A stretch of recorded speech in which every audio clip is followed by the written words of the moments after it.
Dear students, I am Israrul Haq, English lecturer, teaching you class 12th English. The topic under study is the sniper, and we are now at the closure of the topic. The last three paragraphs are to be studied. In the previous clip, you came to know that the sniper finally killed his enemies around, and now he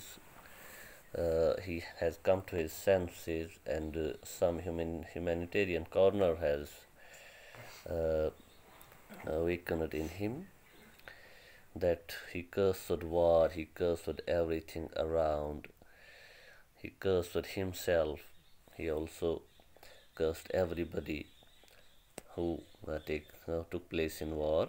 Now let's see what he did.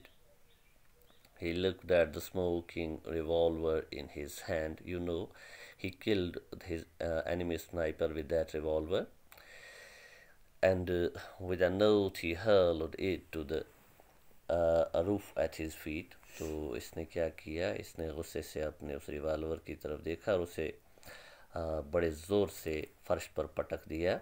Hurl पूरे ज़ोर से पटक देना. The revolver went off with the concussion, and the bullet whizzed past his head, past the sniper's head. तो जैसे ही revolver फर्श पर इसने मार दिया, एकदम से धमाका हुआ, उसमें से गोली निकली और सीधा इसके सर के करीब से होती हुई निकल कर, विज्ड मतलब शोर मचाती हुई, हवा में से गुजरती हुई, हवा को चीरती हुई इसके सर के करीब से गुजर गई. He was frightened back to his senses. तो एकदम से वो वापस, उसका वो जुनूनीपन दूर हुआ और एकदम से वो वापस अपने सेंसेस में आया, उसे होश आया. By this shock, his nerves steadied, and the cloud of fear scattered from his mind, and he laughed.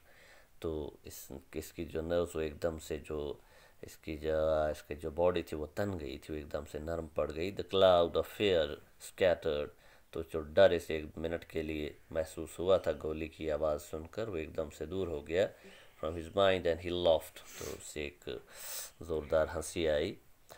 He decided to leave the roof now and look for his company commander. तो अब उसने ये फैसला किया कि मुझे ये जगह छोड़ देनी चाहिए और मेरा जो कमांडर है उसकी तरफ जाना चाहिए, टू रिपोर्ट, और उसे रिपोर्ट देनी चाहिए कि मैंने क्या किया है अपनी कारकर्दगी के बारे में. Everywhere around was quiet, लेकिन हर तरफ खामोशी थी. There was not much danger in going through the street. उस टाइम कोई भी नहीं था सड़क पर, और अगर वो चाहता तो वो सड़कों पर से चलता हुआ जा सकता था, कोई ज़्यादा ख़तरा नहीं था दुश्मनों का. He picked up his revolver and put it in his pocket. उसने रिवॉल्वर अपनी जेब में रखा. Then he crawled down through the skylight to the house underneath. तो उसके बाद वो जो स्काईलाइट मतलब वो विंडो, स्काईलाइट का मतलब होता है छत में से वो जगह जहाँ से रोशनी मकान के अंदर आती है, तो उसने वही जगह चुनी और उसके अंदर से होता हुआ अंडरनीथ नीचे मकान में आ गया. When the sniper reached the laneway on the street level, तो जब वो नीचे ज़मीन के नज़दीक आ गया, ज़मीन पर पहुँच गया, ज़मीन के ग्राउंड फ्लोर के नज़दीक पहुँच गया, he felt a certain curiosity as to the identity of the enemy sniper. उसे अपने अंदर एक तजस्सुस महसूस हुआ. क्यूरियोसिटी मतलब कुछ जानने की चाहत, कि मैं देखूं मेरा जो दुश्मन स्नाइपर था जो नीचे गिरा था, whom he had killed, मैं ज़रा उसे देखूं. He decided that he was a good shot, whoever he was. तो उसे अंदाज़ा हुआ कि वो एक बहुत अच्छा स्नाइपर था, बहुत अच्छा निशाना था इसका, क्योंकि उसने इसकी बाजू तोड़ दी थी, तो बेहतर है उसे देखना. He wondered did he know him, तो अपनी जगह वो सोच रहा था कि क्या मैं इसे जानता हूँ. Perhaps he had been in his own company before the split in the army. तो इसे अपनी जगह लगा कि हो सकता है वो कभी इसका साथ ही रहा हो जब तक हम लोग एक ही आर्मी में थे. जैसा कि मैंने आपको बताया, बाद में जब सिविल वार शुरू हुई तो आयरिश आर्मी के दो हिस्से हो गए, एक रिपब्लिकन के साथ थी और एक फ्री स्टेटर्स के साथ. तो आपस में लड़ने लगे। He decided to risk going over to have a look at him, तो उसने फैसला किया मैं जाऊं ज़रा इसे देखूं एक बार, ये रिस्क मुझे लेनी चाहिए। ही peered around the corner into O'Connell Street, इसने ओकॉनिल स्ट्रीट जिसका वो गली, वो सड़क जिसकी ये बिल्डिंग पर था, वहाँ इसने इधर उधर देखा। पियर मतलब ध्यान से इधर उधर देखना, छुप के देखना। The upper part of the street there was heavy firing, लेकिन अभी भी ऊपरले हिस्से में चढ़ाई की तरफ अभी भी फायरिंग हो रही थी। But around here all was quite, लेकिन इसके आसपास खामोशी ही थी। The sniper darted across the street, वो तेज़ी से, darted मतलब तेज़ी से चलना, वो तेज़ी से भागा गली के सड़क के उस पार। Machine gun tore up the ground around him, तो कहीं से इस पर भी गोली चली ज़ोर से।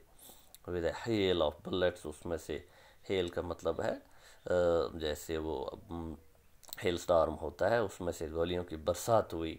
बट ही एस्केप्ड, मगर इसे नहीं लगी, वो बच गया। He threw himself face downward beside the cops, तो वो उस लाश के नज़दीक पहुंच गया और वहाँ नीचे ज़मीन पर उसने आपको फेंक दिया। द मशीन गन स्टॉप्ड, और मशीन गन से गोलियां भी रुक गईं। Then the sniper turned over the dead body and looked into his brother's face. तो बाद में उसने फिर उस लाश को सीधा किया, तो वो देखकर बड़ा हैरान हुआ कि वो इसका अपना ही भाई था, अपना ही भाई था। वो वहीं आयरलैंड का रहने वाला, डबलिन का रहने वाला।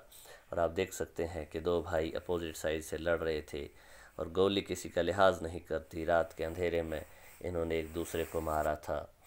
स्नाइपर खुद भी ज़ख्मी था और भाई को इसने गोली मार दी थी। तो ये है जंग, ये है जंग के कॉन्सिक्वेंसेस, ये है उसका नतीजा। किस तरह भाई भाई का दुश्मन हो जाता है, बाप बेटे का दुश्मन हो जाता है। और ये जंग कुछ नहीं देखती, इसमें सब जायज़ लगता है, सब मार डालना, सब तबाही करना, हर चीज़ उस वक़्त अच्छी लगती है। लेकिन जब आंखें खुलती हैं तो हर तरफ तबाही होती है, सिर्फ इंसानियत मरती है, बाकी कोई चीज़ नहीं मरती। तो डियर स्टूडेंट्स, आपने देखा कि कितनी मेहनत के बावजूद जो कोई भी मरा, जिन लोगों को मारा गया वो सब अपने थे, आयरलैंड के ही थे, और बिलावजह के मफादात के लिए जाने गई। तो आज हम देखते हैं आज भी आयरलैंड इंग्लैंड का ही एक हिस्सा है। हाँ, सेमी इंडिपेंडेंट है, लेकिन उस वक़्त जो हज़ारों लोग मारे गए उन्हें पूछने वाला कोई नहीं। So that's the end of your chapter. This will be followed now by notes for you. तो इंशाल्लाह आप तैयार रहिए उसके लिए।